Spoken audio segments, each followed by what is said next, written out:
Hindi pa man pumuputok ang araw, di na mahulugang karayom ang grounds ng SM Mall of Asia sa dami ng mga lumahok sa isang araw lang takbo para sa libreng kolehiyo na pinangunahan ni Mr. Public Service Kuya Daniel Razon at ng ating mga kasambahay sa UNTV. Mapabata, matanda, dalaga o binata, nakiisa sa proyektong ang layunin ay bigyang katuparan ang pangarap ng ating mga kababayan na makatapos ng pag-aaral sa kabila ng kagipitan sa buhay. Sarap! Sana maulit pa uli! Kulang pa ako, konti pang practice. Success! Ulit-ulit, kuya! Magsalita, pagod na ako! I have the stamina of a 60-year-old.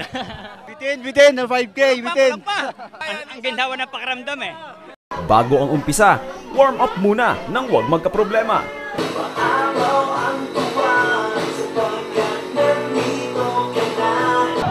Hello!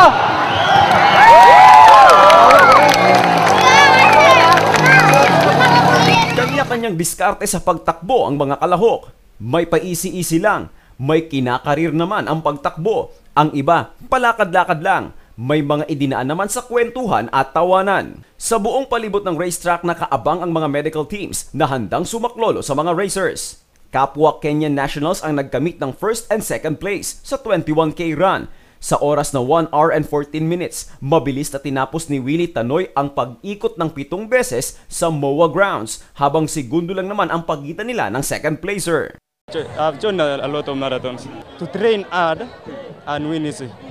Pero mga Pinoy naman ang nagdomina sa ibang mga kategorya, magmula 300-meter kiddie fun run hanggang 10-kilometer challenge run. Subalit hindi lang ang mga piling individual na ito ang nagkamit ng panalo.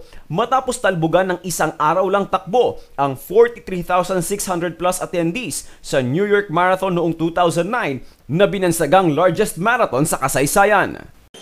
Awa ng Diyos na naabot natin yung ating target at lumagpas pa tayo, naka 50,500 tayo na registrants dito sa takbo para sa libreng kolehiyo. Kaya papasalamat tayo ng marami sa Panginoon at sa lahat ng mga sumuporta, and we really appreciate po yung inyong naging pakikipagkaisa sa atin pong adhikain. At congratulations din sa mga nanalo.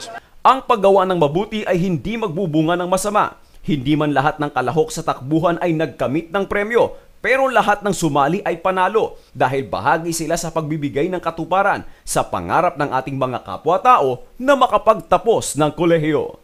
Victor Cosare para sa UNTV News Worldwide, at ito ang balita.